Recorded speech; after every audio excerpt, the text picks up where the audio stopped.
Hello friend, good morning. কেমন আছো সবাই? আশা করি তোমরা সবাই ভালো আছো। আমি তো খুব খুব ভালো আছি। দেখো, চলে এসেছি আমি ক্যানিং। আর কেন বলে আরে কাকু সরো না, বরটা আমার চলে যাচ্ছে। ওই দেখো বাবা, কত লোক, আরে সরো সরো। আর আমি দেখো ফ্রিতে মানে কুলি পেয়ে গেছি। আর যে আমার ব্যাগ একদম দায়িত্ব সহকারেই নিয়ে যায়। আর এই দেখো আমাদের জন্য অপেক্ষা করেছিল একটা টোটো, যারা আমাকে নিয়ে যাবে সাগরে। না সরি, সাগর নয়, এটা হচ্ছে সুন্দরবন। সুন্দরবনে নিয়ে যাবে। আর দেখো কি সুন্দর দেখতে এই জায়গাগুলো, মানে এত সুন্দর লেগেছে কি আর বলবো। আর চলে এসেছি আমি এখন সুন্দরবন, যেখান থেকে আমাদেরকে নিয়ে যাবে বাঘ দেখার জন্য। আর এখানে ওয়েলকাম ড্রিঙ্কস অপেক্ষা করছিল আমার জন্য, ছেঁড়া ছেঁড়া রুটি, সাথে তরকারি আর মিষ্টি। আমি তো পেট ভরে খেয়ে নিলাম। তারপরে চলে এলাম হ্যামিল্টন সাহেবের বাংলো দেখার জন্য। দেখো কত সুন্দর। আর সেখানে নাকি নাচ দেখানোর জন্য এরা অপেক্ষা করছিল আমাদেরকে, না হ্যামিল্টন সাহেবকে।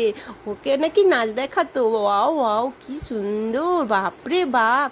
যাই হোক গে, আমরা আর কি করব। এখানে হচ্ছিল বৃষ্টি, বৃষ্টি জলে তো ভিজতে খুব ভালো লাগে, কিন্তু আমি আর কি করব, ভিজতে তো পারবো না, ঠান্ডা লেগে যাবে। এখানে দেখো রবীন্দ্রনাথ ঠাকুর হ্যামিল্টন সাহেবের সাথে বসে বসে চা খাচ্ছে।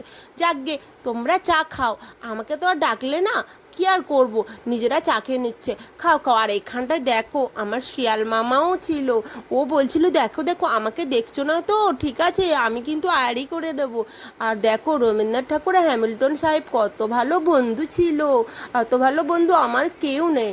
যাই হোক, এই দেখো হ্যামিল্টন সাহেবের বাংলো, যেখানটা হ্যামিল্টন সাহেব আর তার বউ দুজন মিলে হানিমুন করতে আসতো।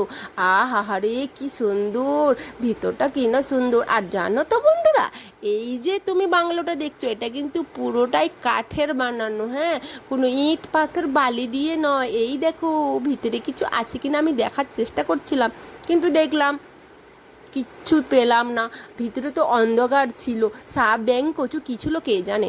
যাই হোক, এই জায়গাটা কিন্তু সত্যিই সুন্দর ছিল। আর এটা তো গ্রাম অঞ্চল, আর জায়গাটা তো সত্যি সবার ভালো লেগেছে। এবার আমরা পাড়ি দিচ্ছিলাম মেন বাঘ দেখার জন্য।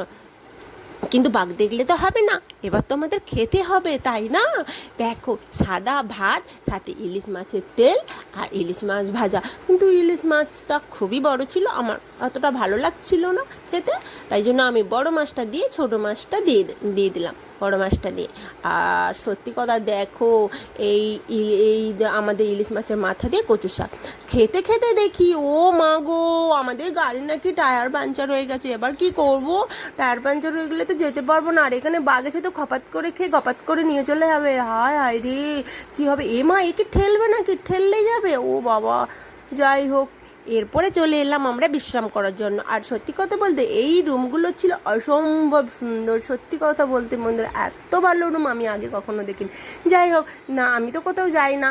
আর এখানে দেখো আমরা চলে এসেছিলাম মার্কেটে বাঘের দুধ কেনার জন্য। ও মা, বাঘের দুধ তো পেলামই না, মনটা খুব খারাপ হয়ে গেল গো। হা হা হা, আমি এবার একটা দেখো মন খারাপ করে একটা ব্যাগ কিনে বাড়ি চলে যাচ্ছি। কি আর করবো বলো, না যদি পাই, কিছু করার আছে আমার? কিচ্ছু করার নেই। চলো এবার আমরা বাঘ দেখার উদ্দেশ্যে রওনা দিলাম।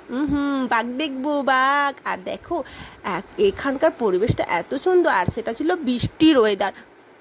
বৃষ্টির ওয়েদারের জন্য এইগুলো পুরো অন্ধকার অন্ধকার লাগছিল। এই দেখো ওয়েলকাম, বাঘ মামা আমাদেরকে ওয়েলকাম করছি। ও মা, আহা হা রে, বাঘ তো নয়, এ তো আমার পূর্বজন্মের সাথী। আহা হা, টাটা টাটা। আর চলো ভিতরে আমি যাচ্ছি বাঘ দেখার জন্য। দেখেছো, ওয়েলকাম সুন্দরবন। আর গুটি গুটির পায়ে আমরা হেঁটে যাচ্ছি ভিতরের দিকে। কে কে বাঘ দেখতে চাও চলে আসো জলদি জলদি। আর এই দেখো আমাদের জন্য অপেক্ষা করে আছে আমাদের গার্ড, মানে যিনি হচ্ছে আমাদেরকে বাঘ দেখাবে, মানে বাঘ কীভাবে দেখা যায়, বাঘ কী করলে দেখা যাবে, সেইগুলো আমাদের ট্রেনিং দিচ্ছিল। আমরা তো কিছু জানি না, সেই জন্য আমরা সবাই শুনছিলাম মনোযোগ দিয়ে। উনি যেগুলো যেগুলো বলছিল সেইগুলো ফলো যাতে করা যায়, ঠিক আছে? এই দেখতে দেখতে দেখো আমাদেরকে দেখাচ্ছিল বাঘ, ওই বাঘ আসছে। আমরা সবাই তো অবাক, কী হলো, বাঘ এত তাড়াতাড়ি চলে? এই দেখো বাঘ। সত্যি বলতে কি এত কপাল ভালো হবে কখনোই বুঝিনি। তারপরে আমরা বাঘ মামাকে টাটা টাটা বাই বাই করে আবার ভিতরের দিকে রওনা দিচ্ছিলাম। ভিতরের দিকে দেখো, এই দেখো কে শুয়ে আছে, লেগেছে। আর এটা যদি তোমরা কে কে জানো আমাদের আগে কমেন্টে নিশ্চয়ই জানাবে। আর এই রকমই ভিডিও তাহলে আমি দিতেই থাকবো। আর কে কে নাম জানো নামটা কমেন্টে আমাকে জানিও প্লিজ। আর এরপরে আমরা সেকেন্ড ভাগ দেখার জন্য রওনা দিচ্ছিলাম। আর দেখো গুটি গুটি পায়ে সবাই মিলে দেখছিলাম কে কোথায় দেখতে পায়।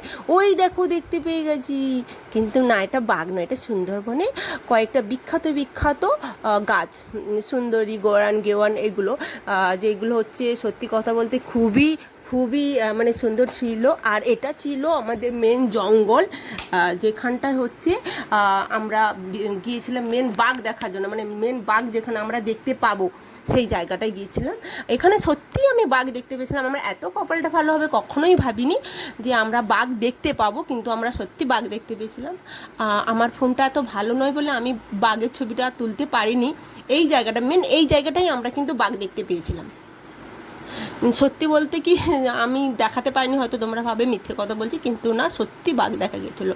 আর এই যে জায়গাটা তোমরা দেখতে পাচ্ছ এটা হচ্ছে যারা মাছ ধরে, মানে এখানে তো সব জায়গায় মাছ ধরা যায় না, কিছু কিছু রেস্ট্রিক্টেড এরিয়া আছে যেখানে তোমরা মাছ ধরতে পারবে না। যেই যে জায়গাগুলো মাছ ধরা যায় এটা হচ্ছে তার মধ্যে আরেকটা জায়গা, এই জায়গাগুলো মাছ ধরা যায়। এই জায়গাগুলোতে বাঘ মামা আসে খাপাত করে ধরে গপাত করে গিলে নেয়, ঠিক আছে?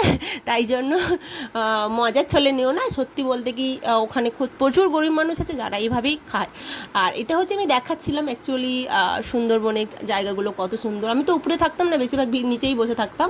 উপরের জায়গাটা সত্যি বলতে খুবই সুন্দর, খুবই সুন্দর জায়গা। প্রত্যেকটা জায়গা এখানে খুব সুন্দর, সাথে মানুষজন সবটাই সত্যি বলতে সুন্দর। আর তারপরে আমার প্রচুর খিদে পেয়ে গিয়েছিলো, খেয়ে নিয়েছিলাম পকোড়া।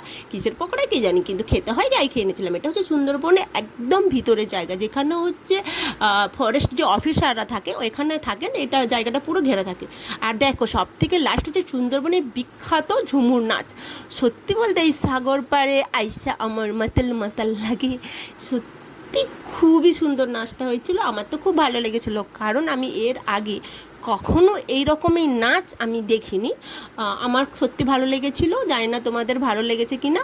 এরপরে তো আমার ছিল যাওয়ার পালা। সত্যি আমার খুবই মন খারাপ হয়ে গেছিলো যাওয়ার দিন। দেখেছো বন্ধুরা কত বৃষ্টি হয়েছিল, খুবই ভালো লাগছিল, কিন্তু কি করব, কিছু করার নেই, বাড়ি তো আমাদের যেতেই হবে। তাই জন্য সব কিছু পুটলা গুছিয়ে এবার আমাদের বাড়ি যাওয়ার পালা। আমরা এবার বাড়ি যাওয়ার জন্য উদ্দেশ্যে চললাম।